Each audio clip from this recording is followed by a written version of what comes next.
The fluorescent lights of the hospital cafeteria buzzed overhead like trapped insects, casting everything in a sickly yellow glow that made my coffee look more like rust water than anything drinkable. I wrapped both hands around the paper cup anyway, letting the heat seep into my perpetually cold fingers. 3 double shifts in 4 days had left me hollow, a shell of myself moving through motions I barely registered anymore. The vinyl seat squeaked as I shifted my weight, my scrubs, faded blue and worn thin at the knees, clinging to my exhausted body.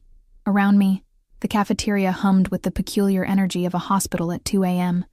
Hushed conversations between residents, the clatter of trays, someone's pager going off with that shrill, demanding beep that never failed to make my shoulders tense. I should have been sleeping. Should have been home in my tiny studio apartment. The one with the leaking faucet I couldn't afford to fix and the neighbor who played bass at all hours.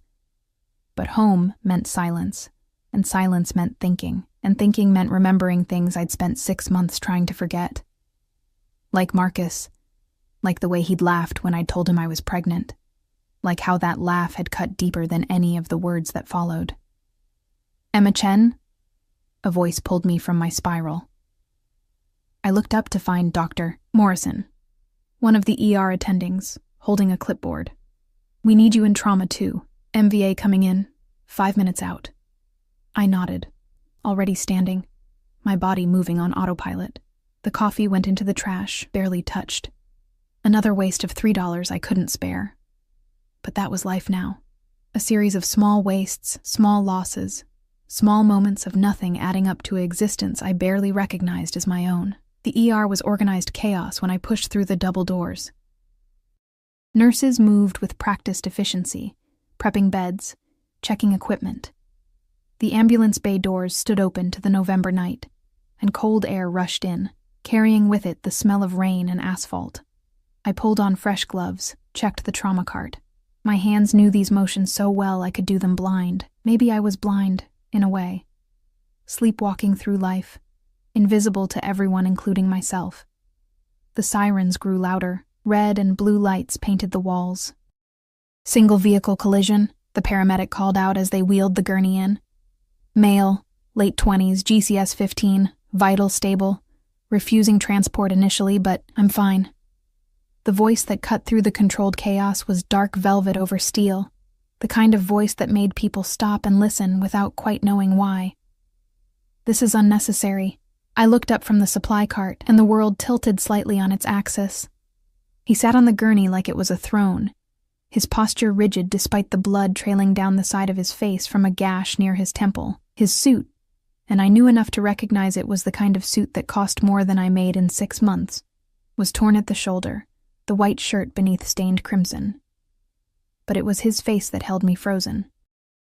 Sharp cheekbones, a jaw that could have been carved from marble, dark eyes that swept the room with the kind of assessment that felt almost military. He couldn't have been much older than 30. But there was something ancient in those eyes, something that had seen too much and forgotten nothing. And behind him, positioned at the door like sentinels, stood 2 men in dark suits that bulged slightly at the hip. They weren't hospital security. They weren't police. They were something else entirely. "Sir, you need to let us examine you," Dr. Morrison said, his voice tight. I recognized that tone. It was the one he used when he was nervous but trying not to show it. The man's gaze shifted to the doctor, and I watched Morrison actually take a step back. "I've had worse shaving. Just clean it up so I can leave. Hospital policy requires—" "I don't care about your policies." Each word was precise, controlled, but underneath ran a current of something dangerous. "Clean the wound, now." Dr. Morrison's eyes found mine across the room. "Nurse Chen, can you handle this? I need to check on the patient in Bay 3. Coward, I thought, but couldn't really blame him. Every instinct I possessed was screaming at me to refuse, to find some excuse, any excuse. This man radiated danger the way other people radiated warmth. It came off him in waves, invisible but undeniable. But I was tired. So bone-deep tired that fear felt like just another emotion I didn't have the energy to process. "Of course," I heard myself say. I gathered supplies, antiseptic, gauze, butterfly closures, and approached the gurney. Up close, he was even more overwhelming. He smelled like expensive cologne mixed with leather and something else. Something metallic that might have been blood, or might have been gunpowder. The scent made my head spin. "This might sting," I said, my voice steadier than I felt. I'd stitched up gang members, overdose patients, people who'd tried to kill themselves or others. I could handle one man with a head wound, no matter how unsettling his presence. I reached up to clean the blood from his temple, and his hand shot out, catching my wrist. Not hard enough to hurt, but firm enough to stop me cold. His skin was warm against mine, and I felt my pulse jump under his fingers. "Your hands are shaking." It wasn't a question. "I'm fine." I tried to pull away, but his grip didn't loosen. "I need to clean that wound before it gets infected." His eyes locked onto mine, and I felt pinned, a butterfly under glass. They were darker than I'd thought, almost black in the harsh fluorescent light. And there was something in them that made my breath catch. Not cruelty, exactly. More like the absolute certainty of someone who'd never been told no, and wouldn't know how to process it if they were. "When's the last time you slept?" he asked. The question was so unexpected I actually laughed, a short, bitter sound. "What are you, my doctor?" "Answer the question." "I don't have to answer anything. You're the patient, not my interrogator." I pulled harder at my wrist, and this time he let go. My skin tingled where he'd touched me. "Now sit still and let me work." For a moment I thought he might refuse. Then, something shifted in his expression. Not quite a smile, but close. "You're not afraid of me. Should I be?" I started cleaning the wound, my hands steady now despite everything. The cut wasn't deep, wouldn't need stitches. Just butterfly closures and a stern lecture about getting checked for concussion symptoms, which he'd ignore. He didn't answer. Just watched me work with an intensity that made my skin prickle. I could feel his guards watching too, their presence a constant pressure against my back. "You're good at this," he said after a moment. "It's my job." That's not what I meant. I didn't ask him to clarify, didn't want to know what he meant, or why his voice did something strange to my stomach. I focused on the wound, on the familiar motions of cleaning and closing, on anything but the way he was looking at me like I was a puzzle he intended to solve. "Done," I said, stepping back and stripping off my gloves. "You should really stay for observation, but I'm guessing you won't." "You guess correctly." He stood, and I realized he was tall, at least 6'2", with the kind of build that spoke of regular gym time and possibly violence. "What's your name?" "It's on my badge." "I want to hear you say it." There was something in his tone that made refusing feel impossible, even though every rational part of my brain was screaming at me to walk away. "Emma. Emma Chen." He repeated it slowly, like he was tasting each syllable. "Emma Chen." And then he pulled out his phone. Not a phone. Phones plural, I noticed, because he had at least 2 visible, and made a call without taking his eyes off me. "Bring the car around. We're leaving." "Sir, you really should—" "Thank you for your help, Emma Chen." He started toward the door, his guards falling into formation around him. Then he paused, turning back. "You work too much. You should go home. Sleep." I don't need life advice from a patient. That almost smile again. "No." "I don't suppose you do." He reached into his jacket. His guards tensed, I noticed, like even they weren't entirely sure what he might pull out, and withdrew a business card. He held it out to me. "If you ever need anything, I won't." But I took the card anyway, because refusing felt dangerous in a way I couldn't articulate. The card was heavy, expensive stock, with nothing on it but a name in elegant script, Damien Cross, and a phone number. "You might be surprised," he said. Then he was gone, swept out into the night by his entourage of shadows. I stood there holding the card, my heart beating too fast, my skin still tingling where he'd touched me. Around me, the ER had returned to its normal chaos, but it felt different now, like he'd left some mark on the space itself. "Emma," one of the other nurses, Sarah, appeared at my elbow. "You okay? You look like you've seen a ghost." "I'm fine." I shoved the card into my pocket, just tired. That guy was intense. "Did you see those bodyguards?" "I'm pretty sure they were armed." "I didn't notice." A lie. I'd noticed everything. The rest of my shift passed in a blur. I treated a kid with a broken arm, an elderly woman with chest pains, A drunk college student who'd fallen off a roof trying to impress his friends. Normal things. Safe things. Things that didn't make my pulse race or my hands shake. But when I finally clocked out at 6 a.m., when I walked out into the gray November dawn, I found myself pulling out that card, staring at the name, wondering who Damian Cross was, and why he'd looked at me like I was the most interesting thing he'd seen in years. My phone buzzed. A text from Marcus. Lunch this week? We should talk. We should talk. As if he hadn't made his position crystal clear 6 months ago when he'd told me to take care of it and walked out of my life without looking back. I deleted the message without responding and started the long walk to the bus stop. My feet ached. My back ached. Everything ached. The morning air was cold enough to burn my lungs, and somewhere in the distance, sirens wailed. I threw the business card in the first trash can I passed, or at least I tried to. My hand stopped halfway there, hovering over the bin, refusing to let go. With a sound of frustration, I shoved it back into my pocket and kept walking. 3 days later, I was back in the ER for another overnight shift when my life imploded in a way I never saw coming. The evening started normally enough.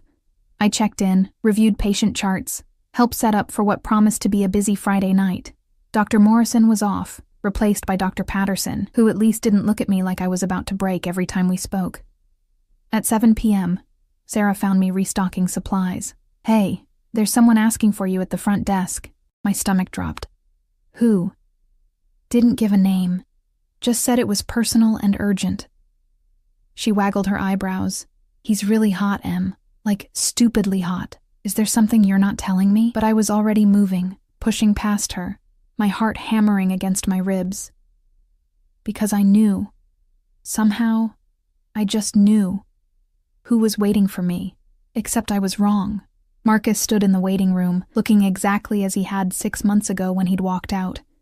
Perfect hair, perfect suit, perfect smile that had once made me believe in fairy tales and now just made me feel sick. And beside him stood a woman I'd never seen before. Tall and blonde, and wearing a diamond on her finger that caught the light like a tiny sun. "Emma." Marcus's voice was warm, friendly, like we were old friends catching up. "I've been trying to reach you. I've been busy." I crossed my arms, very aware of my wrinkled scrubs, my hair in a messy bun, the shadows under my eyes. Next to his fiancée, because that's what the ring meant, obviously, I looked like something the cat dragged in and then felt bad about. "This is Amber," he said, slipping his arm around her waist. "Amber, this is Emma. We used to work together. Work together." That's what he was calling it. Not dated for 2 years, not got pregnant. Just worked together. "Nice to meet you," Amber said, her smile perfect and empty. "Likewise." I turned my attention back to Marcus. "What do you want?" "Like I said in my text, we should talk. I'm having a little celebration dinner tomorrow night. Engagement party, actually, at the Sterling. You should come." The Sterling. Of course. The most exclusive restaurant in the city, the kind of place where reservations required 6 months' notice and a credit card with no limit. "I'm working. Take the night off. It'll be fun. You can meet all our friends, celebrate with us." His smile widened. "Unless you're afraid to come alone, I know you don't really have anyone." And there it was. The knife. Slid between my ribs so smoothly, I almost didn't feel it. Except I did feel it. I felt everything. The humiliation burning through me like acid. "You came alone?" The words were going to haunt me, I could tell. Tomorrow night, when I didn't show up, he'd say them to someone. To everyone. She came alone. Poor Emma. Still alone. Can't even get a date. "I'll think about it," I managed to say. "Great." He was already turning away, already dismissing me. 8 p.m. Don't be late. I watched them leave, watched Marcus lean down to whisper something to Amber that made her laugh. Watched them disappear into the night like they'd never been there at all. My hands were shaking again. I clenched them into fists, nails digging into my palms. "Em?" Sarah had appeared beside me. "You okay?" "Fine." That was your ex, wasn't it? The one who... I said I'm fine. I wasn't fine. I was the opposite of fine. I was the kind of not fine that made people do stupid, reckless, potentially life-destroying things.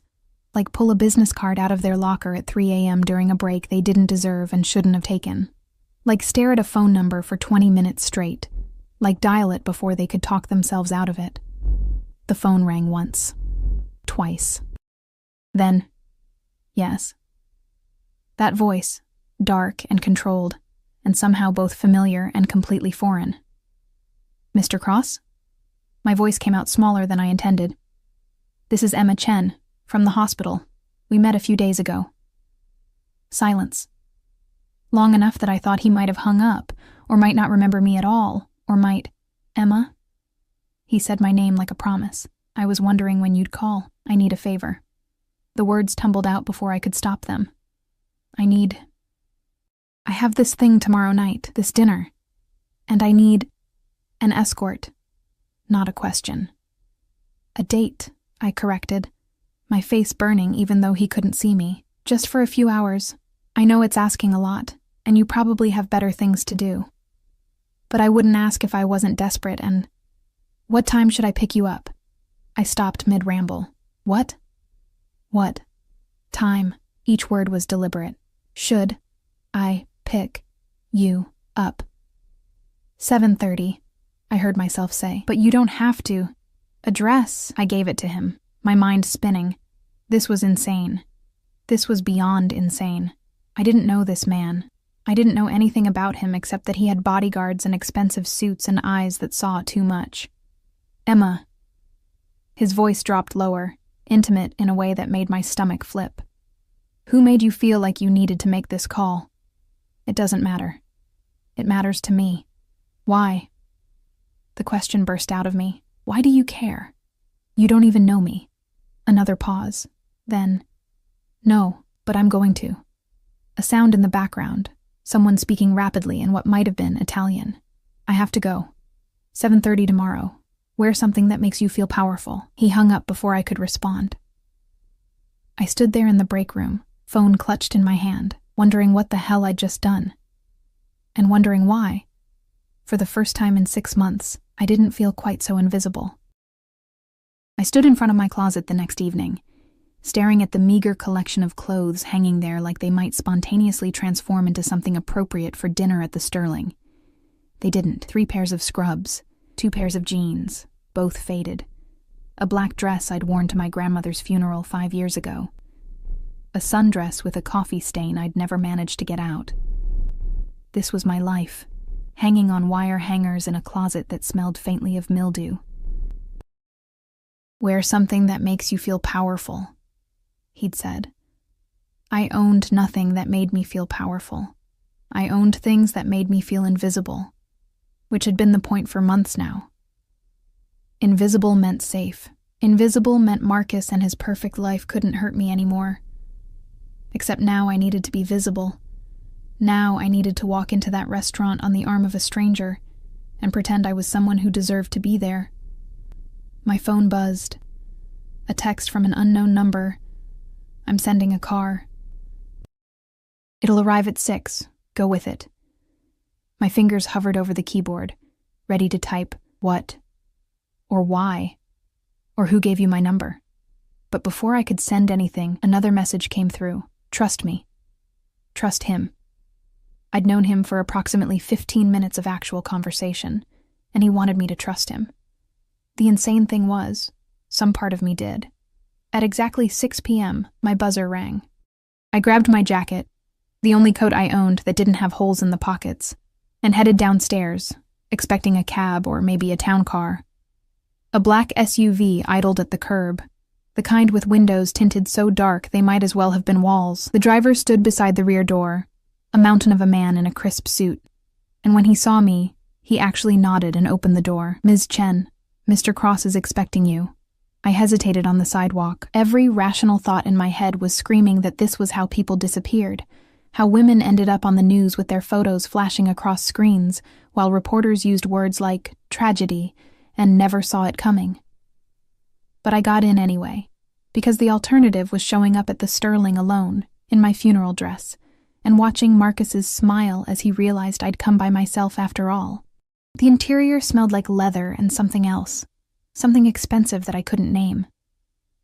The seats were heated. There was a bottle of water waiting for me in the cup holder, still cold. We drove through the city as evening fell, the lights coming on one by one like stars. I watched my neighborhood give way to nicer ones, watched the buildings get taller and cleaner, watched the people on the sidewalk start wearing clothes that cost more than my monthly rent. Eventually, we pulled up in front of a building I'd passed 1,000 times but never entered. It rose into the darkening sky like a monument to wealth, all glass and steel and understated elegance, the kind of place where even the doorman looked like he made more money than I did. The driver opened my door. 7th floor. They're expecting you. They? But he was already back in the driver's seat, and the SUV was pulling away, leaving me standing on the sidewalk in my too thin jacket, feeling like I'd stepped into someone else's life by mistake. The doorman held the door without being asked. The elevator was all mirrors and soft lighting that somehow made everyone look better. I watched my reflection multiply into infinity, and wondered if all of them were as terrified as I felt. The 7th floor was a single door. Penthouse, obviously. I raised my hand to knock, then hesitated. This was insane. The door opened. A woman stood there, elegant and poised, her silver hair pulled back in a flawless chignon. She wore all black, simple and expensive, and when she smiled at me, it was genuine warmth that reached her eyes. Emma, come in. We don't have much time. She ushered me inside before I could form a response. I'm Teresa. Mr. Cross asked me to help you get ready. The apartment, no, penthouse, because calling it an apartment was like calling the ocean a puddle, was all clean lines and floor-to-ceiling windows that looked out over the city. The furniture was minimal, but clearly cost more than my car. Then several of my cars. Then every car I'd ever owned combined.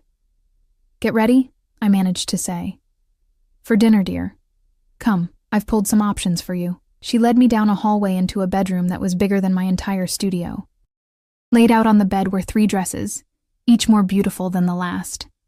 Mr. Cross wasn't sure of your size, so I brought several. Let's see what works. My brain was struggling to process. Mr. Cross did this? He can be very thoughtful when he wants to be. Teresa was already holding up the first dress, a deep burgundy that shimmered in the light. Though between you and me, I've never seen him go to this much trouble. You must have made quite an impression. I cleaned a cut on his head. That's all. Her smile was knowing in a way that made my cheeks heat. Try this one first. The dress fit like it had been made for me. The fabric hugged my body in ways that my scrubs never did. Made me remember I had a shape beyond exhaustion and utility. The color brought out warmth in my skin I'd forgotten existed. Teresa worked quickly, efficiently, like she'd done this 1,000 times. She pinned my hair up in a style that looked effortless, but probably wasn't. Applied makeup with a light touch that enhanced rather than masked. When she finally turned me toward the mirror, I barely recognized myself. I looked not powerful, exactly, but not invisible either. Beautiful, Teresa said, satisfaction clear in her voice. He'll be very pleased. Where is he? The question came out before I could stop it. Finishing some business. He'll meet you at the restaurant. She handed me a small clutch that matched the dress. Your phone and ID are inside. And Emma? She met my eyes in the mirror. Don't let anyone make you feel less than you are. Not tonight. Not ever. The SUV was waiting when I came back downstairs. Different driver this time. Equally mountainous. Equally silent. We drove through streets I recognized but had never traveled this way. Never from the inside of a vehicle that cost more than I'd make in a decade. The Sterling rose before us like a temple to excess, all warm, light, and perfectly dressed people gliding in and out. Valet parking. Red carpet, actual red carpet, leading to doors held open by men in pristine uniforms. I'd made a terrible mistake. I didn't belong here. I didn't belong anywhere near here. The driver opened my door. Miss Chen, Mr. Cross is waiting inside. Somehow my legs carried me out of the car, up the red carpet, through doors that whispered shut behind me.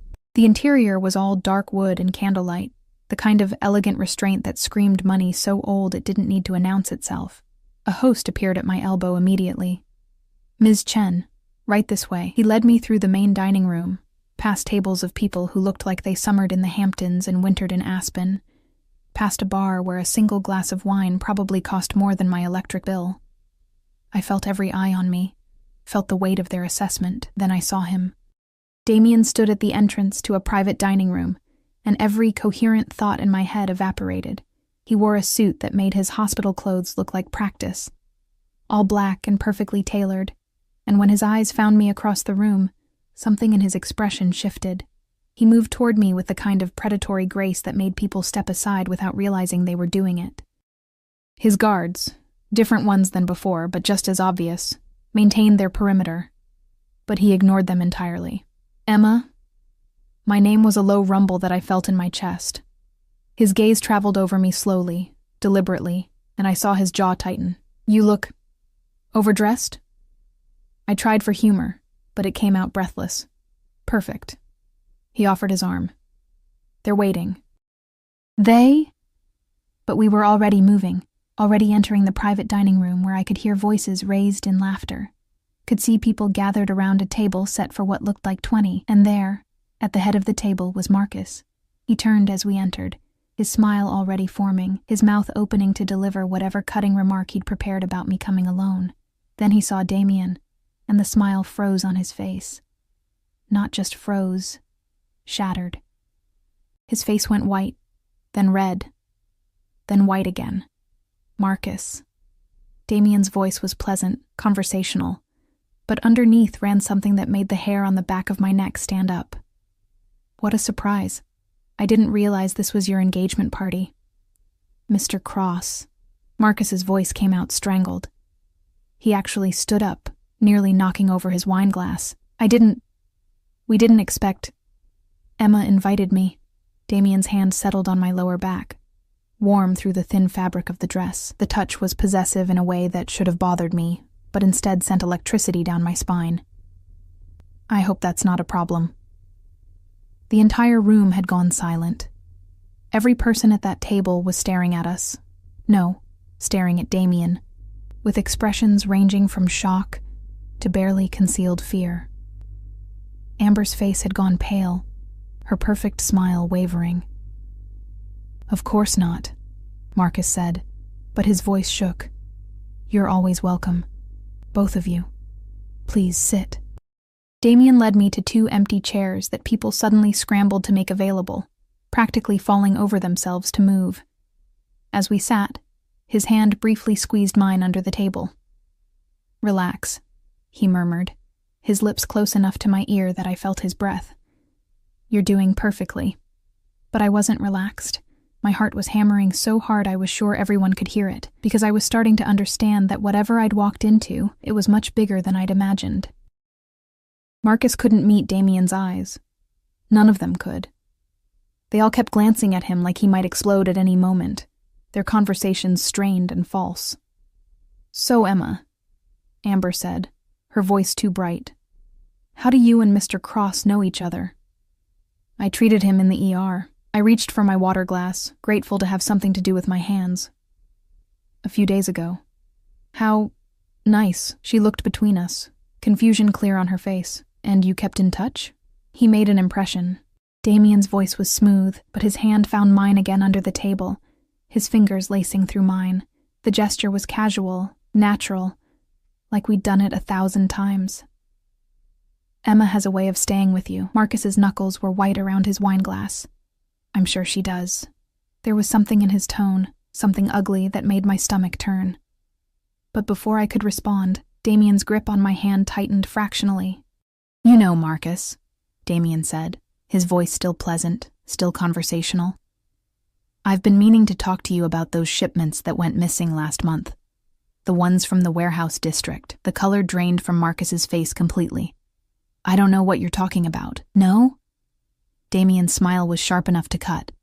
"That's strange, because I have receipts that say otherwise.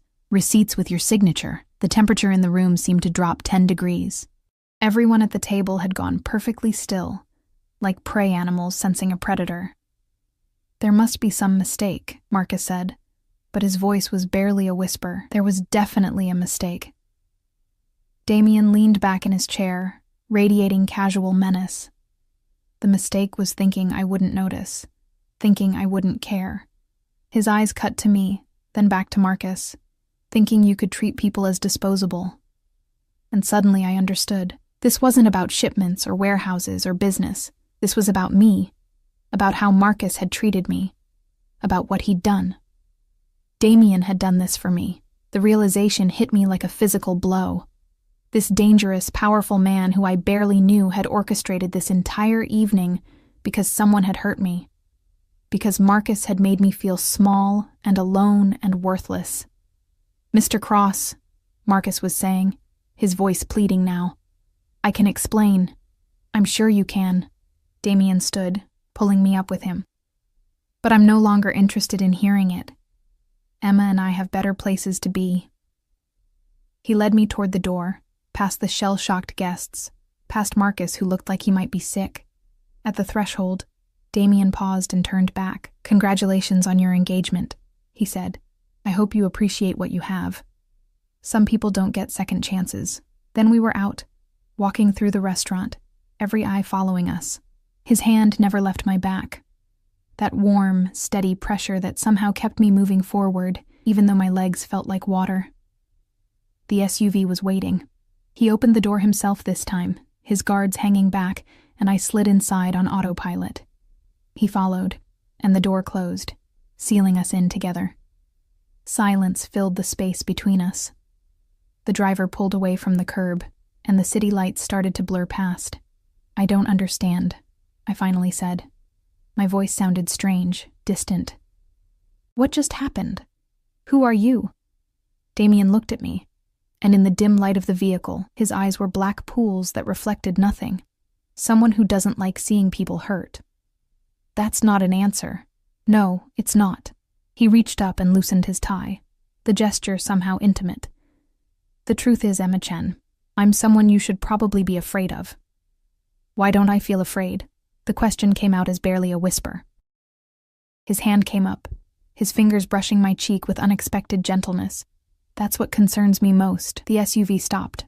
I looked out the window and realized we weren't at my apartment. We were at his building, the one with the penthouse and the view of the city. "I can't," I started to say. "I'm not asking you to come up." His thumb traced my jawline, and I shivered. "I'm asking you to let me make sure you get home safely. That building you live in, Emma, the locks don't work. The security is non-existent. Anyone could walk right in. How do you know where I live? I make it my business to know things." He dropped his hand, but I could still feel the ghost of his touch. "Especially when it comes to people who matter." "I don't matter to you. We just met." "Yes." His eyes locked onto mine. "You do." And no, we didn't. Before I could ask what he meant, he was getting out, offering his hand. Against every instinct of self-preservation I possessed, I took it. His penthouse felt different at night. The city lights stretched below us like a carpet of stars, and the space seemed to breathe with shadows and secrets. Damien's guards had disappeared the moment we entered, melting away to wherever people like that went when they weren't needed. I stood by the windows, my arms wrapped around myself despite the warmth. Behind me, I heard him moving through the space, the soft clink of glass on glass. "Here." He appeared at my elbow with a tumbler of amber liquid. "You're shaking." "I'm fine." But I took the glass anyway, let the burn of expensive whiskey steady my nerves. "Why did you do that tonight? You needed help." I provided it. He stood beside me at the window, close enough that I could feel his warmth, but not touching. "That's all." "That's not all. You destroyed him." Marcus looked like he was about to pass out. I turned to face him. "What did he steal from you?" Damien's jaw tightened. "Does it matter?" "Yes. Because I need to know if I just walked into something dangerous. If Marcus is going to..." I stopped, the thought too terrible to finish. "Marcus isn't going to do anything." His voice was absolute, certain. "He knows what happens to people who cross me. What happened tonight was mercy, Emma, a warning instead of something much worse." The words should have terrified me. Instead, they settled into my chest like truth I'd always known. This man was dangerous. This man had power that went beyond money or influence, and somehow, impossibly, he was using that power to protect me. I should go home. I set the glass down with trembling fingers. This was a mistake. All of it. Was it? He moved closer, and I found myself backed against the window, the cool glass a shock against my spine. Tell me you didn't enjoy watching him squirm. Tell me you didn't feel relief when you walked in there on my arm instead of alone. That's not the point. That's exactly the point. His hand came up, bracing against the glass beside my head. You called me because you needed someone. I came because I wanted to be that someone. Where's the mistake? You don't even know me. I know you work yourself to exhaustion in a hospital that doesn't appreciate you. I know you take the overnight shifts no one else wants because you can't afford not to. I know someone hurt you badly enough that 6 months later you still flinch when people get too close. His eyes searched mine. I know you're stronger than you think you are, Emma Chen. My breath caught.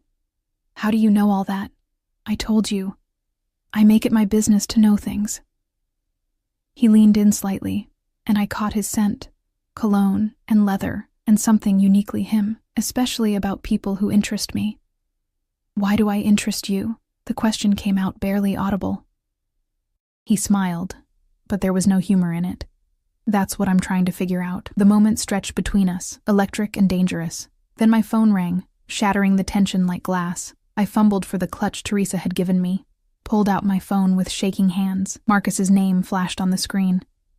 Don't answer it, Damien said, his voice sharp, but I was already swiping to accept. What? Emma, please, you have to listen to me. Marcus's voice was high, panicked. I don't know what you told Cross, but you need to fix this. You need to tell him there was a misunderstanding. There was no misunderstanding. Emma, please. He's going to ruin me. Everything I've built. Everything I've worked for. You mean everything you stole. The words came out cold, surprising even me. Everything you lied about. I never... He stopped, and I heard him breathing hard.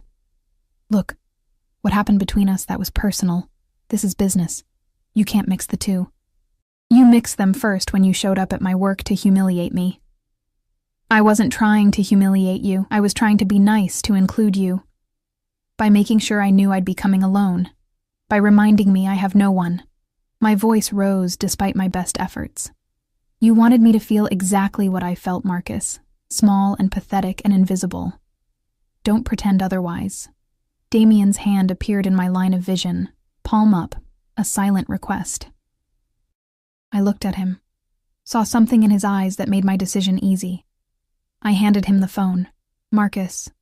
His voice was silk over steel. Let me be very clear about something. You're going to leave Emma alone. You're not going to call her, text her, or acknowledge her existence in any way. If I find out you've even looked in her direction, what happened tonight will seem pleasant in comparison. Do you understand? I couldn't hear Marcus's response, but I saw Damien's expression harden. Your engagement is the least of your concerns right now. I suggest you focus on how you're going to explain the discrepancies in your accounts to your partners. I hear they're not as forgiving as I am. He ended the call and handed my phone back. He won't bother you again. You didn't have to do that. Yes, I did. He moved away, creating distance that somehow felt worse than proximity.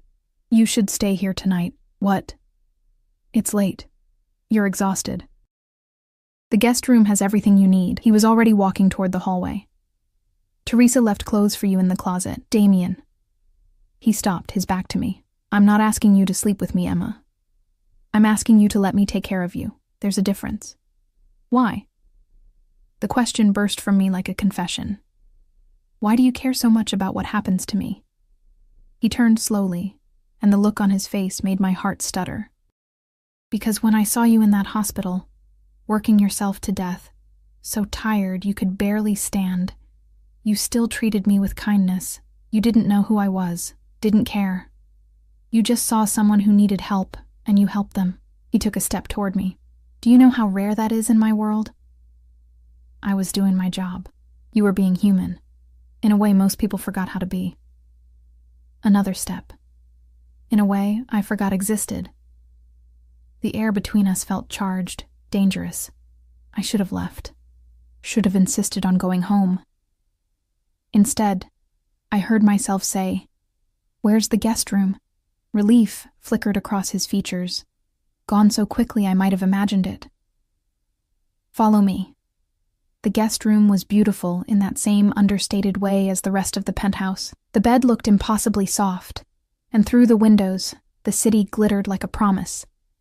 "There's a bathroom through there," Damien said, gesturing to a door. "Clothes in the closet, like I said. If you need anything, I'm down the hall." He started to leave, but I caught his arm. "Thank you. For tonight. For all of it." His hand covered mine where it rested on his sleeve. "Get some sleep, Emma. We'll talk in the morning." After he left, I stood in the center of the room, trying to process everything that had happened. The dress, the dinner, Marcus's face, Damien's words. It all swirled together in my head like a fever dream. I changed into the silk pajamas I found in the closet. Of course, they fit perfectly, and slid between sheets that felt like clouds. I should have been too wired to sleep, too overwhelmed by the day's events. Instead, I fell asleep almost instantly. And for the first time in months, I didn't dream about Marcus or the baby I'd lost, or the life that had slipped through my fingers like water. I woke to sunlight streaming through unfamiliar windows and the smell of coffee.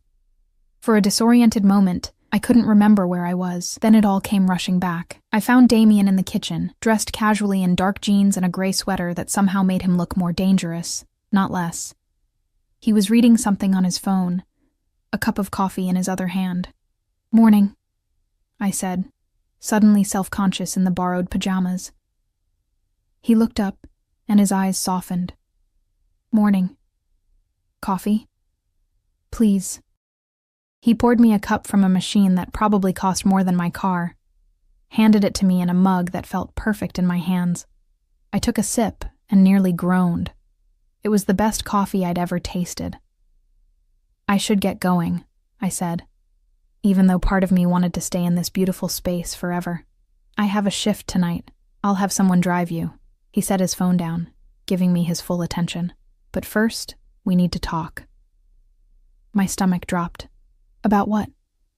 "About what happens next." He leaned against the counter, arms crossed. "Marcus isn't going to let this go quietly. He's going to try to find ways to get back at both of us. I don't have anything he wants. You have the ability to testify about what you know, about his dealings, his contacts." Damien's jaw tightened. "And you have my attention, which makes you valuable in ways you don't understand yet. I don't know anything about his dealings. But he doesn't know that." He moved closer. "Which means you need protection. I can't afford protection. I'm not asking you to pay for it." His hand came up, tucking a strand of hair behind my ear. "I'm offering it freely." "Why?" I stepped back, needing space to think. "Why would you do that?" "Because..." He stopped, something flickering across his face. "Because people who matter to me don't get hurt. That's how this works. I don't want to matter to you." The lie tasted bitter on my tongue. "I don't want to be part of whatever world you live in. Too late." His voice was gentle, but absolute. "You became part of it the moment you called me. The moment you let me walk into that restaurant with you." He closed the distance between us again. "The moment I decided you were mine to protect. I'm not yours." "No," he agreed, "not yet." The words hung between us, heavy with promise and threat in equal measure. My phone buzzed in the bedroom, probably the hospital wondering where I was. "Real life. Calling me back. I have to go," I whispered. "I know." But he didn't move, didn't let me pass. "Emma, I need you to understand something. My world is dangerous. The people in it don't play by normal rules. If you stay close to me, that danger extends to you. Then I'll stay away. Will you?" His eyes searched mine, because I don't think either of us believes that anymore. He was right. God help me, he was right. Something had shifted between us, something I didn't understand but couldn't deny. When he looked at me, I didn't feel invisible. I felt seen in a way that was terrifying and exhilarating in equal measure. "Let me protect you," he said softly. "At least until the situation with Marcus settles. Then, if you want to walk away, I won't stop you. Promise? His smile was sad. I promised to try. It wasn't the answer I wanted, but it was honest. And somehow, that mattered more.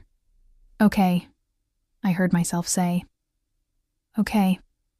The next 2 weeks passed in a blur of normalcy, punctuated by moments that reminded me my life had fundamentally changed. Damien kept his distance, mostly. But his presence was everywhere. The locks on my apartment building were fixed overnight. A new security system appeared in my studio, installed by efficient men who didn't ask questions. My landlord suddenly remembered he'd been meaning to fix that leaking faucet for months. And everywhere I went, I felt eyes on me.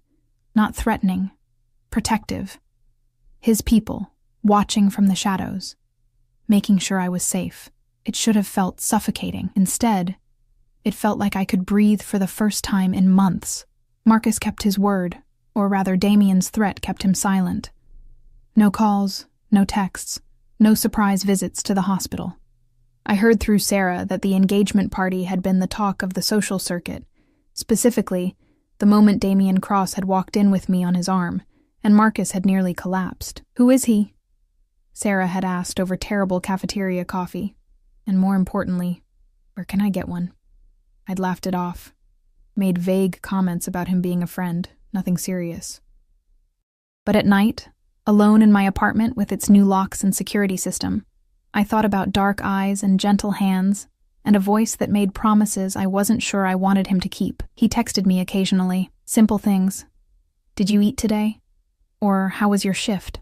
Messages that should have been casual but felt weighted with something more. I always answered. I told myself it was politeness, gratitude for his help. I wasn't ready to admit it might be something else. 2 weeks and 3 days after the disastrous dinner, I was working a rare day shift when my phone rang. Unknown number, but something made me answer. "Emma Chen?"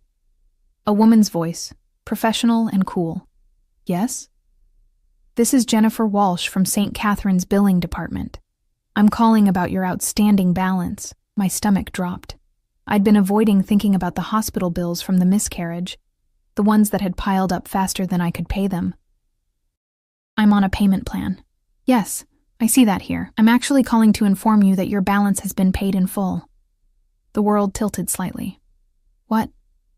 "Your account shows a payment of $47,322 received yesterday. I wanted to confirm you authorized this payment." "I didn't." My voice came out strangled. "Who paid it?" "The payment came from Cross Industries." If there's been an error, I hung up without responding, my hands shaking so hard I nearly dropped the phone. He'd paid my medical bills, without asking, without telling me. He'd just erased debt that would have taken me years to clear. I should have been grateful. Instead, I was furious. My break wasn't for another 2 hours, but I found Dr. Patterson and told him I needed to leave early. Family emergency. He took one look at my face and nodded without questions. I had Damien's address programmed into my phone now, though I'd never admitted to myself why. The cab ride felt endless, my anger building with every block. By the time I reached his building, I was vibrating with rage. The doorman recognized me this time, waved me through without questions. The elevator ride to the 7th floor felt like descending into battle. I pounded on his door hard enough to hurt my knuckles. It opened almost immediately. Damien stood there in dress pants and a partially unbuttoned shirt, clearly in the middle of getting ready for something. His eyes widened slightly when he saw me. "Emma, you had no right." I pushed past him into the penthouse. "No right to do that without asking me." He closed the door carefully, his expression unreadable. "You're talking about the hospital bills." "Of course I'm talking about the hospital bills. That was almost $50,000, Damien. $50,000 you just threw at my problems like it was nothing. To me, it is nothing." He moved toward me slowly, like approaching a wounded animal. "Emma, you were drowning in that debt. I could help, so I did. I didn't ask you to help. You shouldn't have to ask." His voice rose to match mine. "You take care of everyone else, every patient who comes through those doors, every person who needs you." "Who takes care of you?" "I take care of myself. I always have. And look where that's gotten you." He gestured at me, his control finally cracking. "You work yourself to death for a hospital that pays you barely enough to survive. You live in an apartment that isn't safe. You eat 1 meal a day if you're lucky. That's not taking care of yourself, Emma. That's just surviving. Maybe surviving is all I can afford right now. But it's not all you deserve. He closed the distance between us, his hands coming up to frame my face. Don't you understand? You deserve so much more than what you've settled for. Tears burned my eyes, and I hated them. Hated the weakness they represented. You can't just fix everything with money. That's not how life works. I know that. His thumbs brushed away the tears that had started to fall despite my best efforts. But money is what I have, Emma. And if I can use it to make your life even slightly easier, why wouldn't I? Because I don't want to owe you anything. Something flashed in his eyes. Hurt, maybe, or disappointment. Is that what you think this is? Some kind of transaction? Isn't it? You help me? What? What do you want from me, Damien? I want you to stop working yourself into an early grave. I want you to eat regular meals and sleep in a safe place and not look like you're about to shatter every time someone touches you.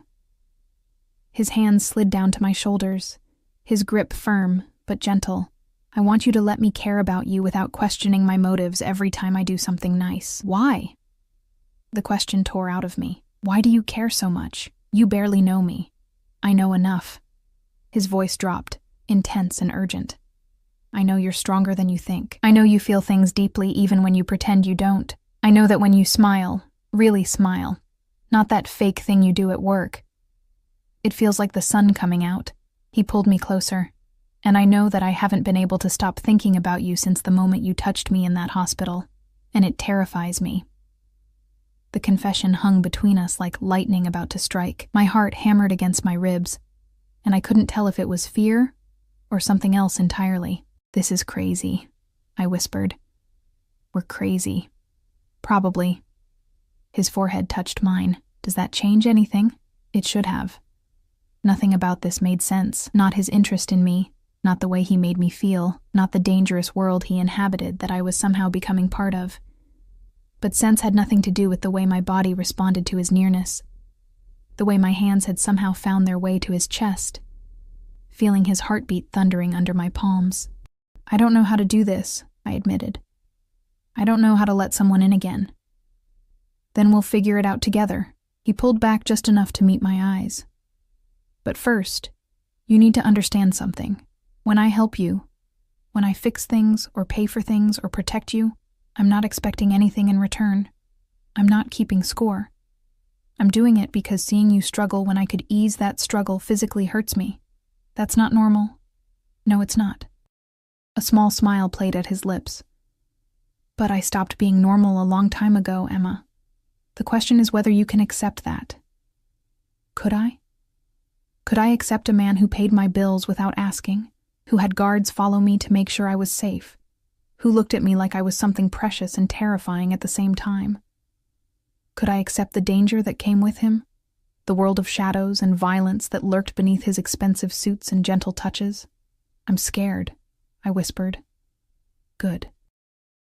That means you're smart. His hands moved to my waist, anchoring me. I'm scared too, if that helps. Of what? Of how much I already care, of what I might do to keep you safe. His eyes darkened. Of how far I'd go if someone tried to hurt you. The words should have been a warning. Instead, they felt like a promise, one that settled into my bones like truth. I need time, I said, to think about all of this, to figure out what I want. Take all the time you need. But his hands tightened fractionally on my waist. Just promise me you'll stay safe while you're thinking. Your people are still watching me, every moment. No apology in his voice. Does that bother you? It should have. No, I admitted. It makes me feel protected. Something fierce and possessive flashed across his face. Good. We stood there in his penthouse, wrapped in each other, the city spreading out below us like a canvas of possibilities, and for the first time since Marcus had destroyed my life, I felt something other than pain, or exhaustion, or numbness. I felt alive. My phone buzzed, shattering the moment. I pulled away reluctantly, checking the screen. Sarah asking if I was okay, reminding me I'd run out of my shift without explanation. I have to go, I said. Deal with work. Explain my disappearing act. I'll have someone drive you. Damien. Emma. He caught my hand, lifting it to his lips in a gesture so old-fashioned it should have been ridiculous, but instead made my breath catch. Let me do this one small thing. Please, I nodded, not trusting my voice. He walked me to the door, his hand a warm pressure at my small of my back, a touch that felt like ownership and comfort in equal measure. At the threshold, I turned back. The hospital bills, thank you. Even if I'm angry about how you did it, I'm grateful. It was drowning me, I know. His smile was soft, genuine. That's why I did it. The SUV was waiting downstairs, the same driver who'd picked me up for the disastrous dinner that had changed everything. He nodded at me in the rearview mirror, and I found myself smiling back. My phone rang as we pulled into traffic. Unknown number again, but different from the hospital billing department. Hello? Emma Chen? A man's voice this time, rough and unfamiliar. Yes? You need to stop seeing Damien Cross. For your own good, walk away now. My blood ran cold. Who is this? Someone trying to save your life. Cross is dangerous. More dangerous than you know. People around him end up dead or worse. If you're smart, you'll disappear before he decides you know too much. The line went dead. I sat frozen in the back seat, the phone clutched in my trembling hand. The driver's eyes found mine in the mirror. Everything okay, Ms. Chen? Was it? Nothing about my life was okay anymore. I'd stumbled into something far bigger and more dangerous than I'd understood, and I had no idea how deep the water was, or if I'd already gone too far to turn back. But as we drove through the city streets, past my hospital where I'd spent so many hours feeling invisible, past my old apartment building with its broken locks and leaking faucet, I realized something crucial. I didn't want to turn back. Whatever came next, whatever danger lurked in Damien's world, I was tired of just surviving. For the first time in my life, I wanted to actually live, even if it killed me. I didn't tell Damien about the phone call. Not right away. Instead, I went back to work, smiled at Sarah's concerned questions, and threw myself into my shift with the kind of focus that came from not wanting to think too hard about anything. But the voice haunted me. People around him end up dead, or worse. 3 days passed. 3 days of normal shifts and careful smiles and pretending everything was fine. 3 days of Damien's texts that I answered with increasing honesty, of feeling his guard's presence like a shadow I'd learned to find comforting rather than suffocating. 3 days of trying to convince myself I could walk away if I wanted to. On the 4th day, everything fell apart. I was leaving the hospital after a night shift, exhausted and ready to collapse into bed, when I saw him, Marcus, leaning against a car across the street, watching the employee entrance with the kind of focus that made my stomach drop. I froze on the steps, every instinct screaming at me to run back inside, but he'd already seen me, was already pushing off the car and crossing the street with purposeful strides. Emma, we need to talk. Damien told you to stay away from me. I pulled out my phone, ready to call. Who? The police? Damien's guards who I knew were somewhere nearby? This is important. It's about Cross. Marcus looked terrible, dark circles under his eyes, his usually perfect appearance disheveled.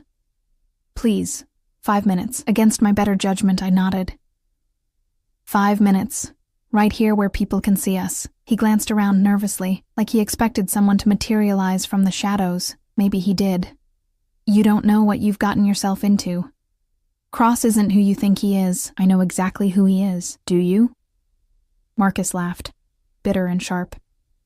Do you know about the warehouse fire in 2019 that killed 3 people? The shipments that go through his docks that aren't exactly legal? The way people who cross him tend to disappear? My mouth went dry, but I kept my voice steady. If he's so dangerous, why are you still alive? Because I'm useful. Because I have information he needs. Marcus stepped closer, and I saw fear in his eyes, real, genuine terror. But you're a liability, Emma. You know about me, about the engagement party, about how he operates. Once you're not useful anymore, that's enough. The voice came from behind me, deep and cold and absolutely furious. I spun to find Damien emerging from a black SUV I hadn't noticed pull up. He moved with deadly purpose, his guards flanking him, and the look on his face made my blood freeze. Marcus went white. Cross, I was just threatening her, I heard. Damien's hand found my lower back, that possessive touch I'd come to recognize after I explicitly told you to stay away. I was warning her. She deserves to know. What she deserves, Damien cut him off, his voice dropping to something dangerous, is to be left alone by men who've already hurt her enough. He looked at his guards. Escort Mr. Hayes to his car. Make sure he understands that if he comes near Emma again, our arrangement is over. Marcus's face crumpled. Please. The engagement is off. I've lost half my clients. Amber's family wants nothing to do with me. Consequences, Damien said simply. For your actions. Be grateful they aren't worse. The guards moved forward, and Marcus stumbled backward, his earlier bravado completely gone. You're making a mistake, Emma, he called as they led him away. He'll destroy you like he destroys everyone. Then he was gone, shoved into his car that peeled away from the curb like the devil himself was chasing it. I stood frozen on the hospital steps, my heart hammering, trying to process what had just happened. Damien's hand was still on my back, that steady pressure that somehow kept me grounded. How long were you here? I asked. Long enough. He turned me to face him, his eyes searching my face. Are you okay? I don't know. The honest answer. Is what he said true about the fire, the shipments, the people who disappear? Damien's jaw tightened. Yes. The single word hit me like a physical blow. Part of me had been hoping he'd deny it, laugh it off, tell me Marcus was lying, but he didn't. He gave me the truth, sharp and brutal. I'm not a good man, Emma. His hands came up to frame my face. I've done things that would horrify you, hurt people, destroyed lives. I operate in a world where violence is currency and loyalty is bought with fear. Then why? Because you're different. His thumbs brushed my cheekbones. Because when I'm with you, I remember what it feels like to want to be better. Not good. I'll never be good. But better than I am. Tears burned my eyes. I got a call. 3 days ago. Someone warning me to stay away from you. His expression darkened. Why didn't you tell me? Because I was afraid you'd do something terrible to whoever it was, because I was trying to decide if they were right. I covered his hands with mine, because I'm terrified, Damien, of you, of your world, of how much I already care about you despite everything. You should be terrified. He pulled me closer, until we were nearly touching. Everything Marcus said is true. I am dangerous. Being with me puts you at risk. The smart thing would be to walk away right now, and never look back. I know. But you're not going to, are you? Something like hope flickered in his eyes. No. The word came out steady, certain. Because I've been safe my whole life. And where did it get me? A man who threw me away the moment I became inconvenient. A job that pays me barely enough to survive. An existence that felt more like drowning than living. I stepped closer, closing the distance between us completely. Maybe danger is what I need. Maybe you're what I need. His control snapped. His mouth found mine in a kiss that was nothing like gentle, nothing like careful. It was possession and promise and desperation all mixed together. And I kissed him back with everything I had, pouring 6 months of pain and loneliness and fear into the connection between us. When we finally broke apart, both breathing hard, he pressed his forehead to mine. If you stay with me, I can't promise you safe. I can't promise you easy. All I can promise is that I will protect you with everything I have. That anyone who tries to hurt you will answer to me. That you will never, ever be invisible again. That's enough. And it was. God help me, it was. That's more than enough. Come home with me. Not a question, but not quite a command either. An invitation, an offering. Stay, I should have said no. Should have asked for time, for space, for some semblance of rationality in this insane situation. Instead, I nodded. The penthouse felt different this time, or maybe I felt different, less like a visitor, more like someone who belonged. Damien's guards melted away as we entered. leaving us alone in the space that overlooked the city. "I need you to understand something," Damien said, leading me to the windows where we'd stood weeks ago. "My enemies will see you as a weakness. They'll try to use you to get to me. There will be danger, real danger, and I can't always protect you from it. I understand. Do you?" He turned me to face him. "Because once you're mine, truly mine, there's no going back. I don't share, Emma. I don't let go. If you give yourself to me, I'll keep you. And I won't be gentle about it." The words should have scared me. Instead, they ignited something in my chest that felt dangerously close to desire. "Show me." His eyes flashed dark. "Emma, show me what it means to be yours." I reached up, my fingers finding the buttons of his shirt. "I'm tired of being careful, tired of being afraid. Show me what happens when I stop running." For a moment, he just stared at me like he couldn't quite believe what he was hearing. Then his control shattered completely. He kissed me like he was trying to consume me, his hands everywhere at once, my waist, my back, tangling in my hair. I responded with equal fervor, tugging at his shirt until buttons scattered across the floor, running my hands over skin that was hot and solid and real. "You're sure?" He breathed against my lips. "Once we do this, I'm sure." I'd never been more sure of anything in my life. He swept me up, carrying me down the hall to his bedroom. Not the guest room this time, but his space, his territory. The bed was enormous, the sheets dark silk that felt cool against my overheated skin as he laid me down. "I need to hear you say it," he demanded, his body covering mine, his weight perfect and overwhelming. "Say you're mine." "I'm yours." The words felt like freedom. "I'm yours, Damien." What happened next was not gentle. It was possession and claiming, and two people who'd been dancing around each other finally giving in to the inevitable. He worshipped my body with hands and mouth, learned every sound I made, pushed me higher and higher until I shattered in his arms. And when he finally entered me, when we moved together in perfect synchronization, it felt like coming home to a place I'd never known existed. Afterward, we lay tangled together, the city lights painting patterns across our skin. His fingers traced lazy circles on my shoulder, and I felt more at peace than I had in months. "I meant what I said," he murmured into my hair. "You're mine now. I'll kill anyone who tries to take you from me." That should probably worry me more than it does. His chest rumbled with quiet laughter. "Probably." He pulled me closer. "Move in with me." I lifted my head to look at him. "What?" "Your apartment isn't safe. Here I can protect you properly. Here you can have everything you need." His hand cupped my face. "Here, you can be with me. Damien, that's—" "Say yes." His thumb brushed my lips. "Let me take care of you the way you deserve. Let me give you the life Marcus should have given you. I don't want Marcus's life. No. You want better." He smiled, and it was genuine, warm. "So let me give it to you." It was too fast, too much, too everything.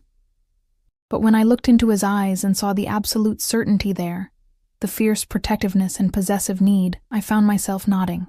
Yes. The word changed everything. Within a week, my belongings, what few I had, were moved into his penthouse. Within 2 weeks, I'd given notice at my apartment. Within a month, I'd cut back my hours at the hospital to something almost reasonable, because Damien refused to watch me work myself to death. Marcus disappeared from my life completely, though I heard rumors he'd left the city, moved somewhere far away where Damien Cross's reach didn't extend. Amber had apparently left him before the move, taking her family's money and connections with her. I should have felt guilty. I didn't. Sarah visited once, her eyes wide as she took in the penthouse, the view, the clear evidence of wealth beyond imagining. "So you're really doing this? Playing house with the scary mob guy?" "He's not mob. A technicality. Damien's business empire existed in legal gray areas, but he wasn't traditional organized crime. And I'm not playing. Emma." She caught my hand, her expression serious. "I'm happy you're happy. Really.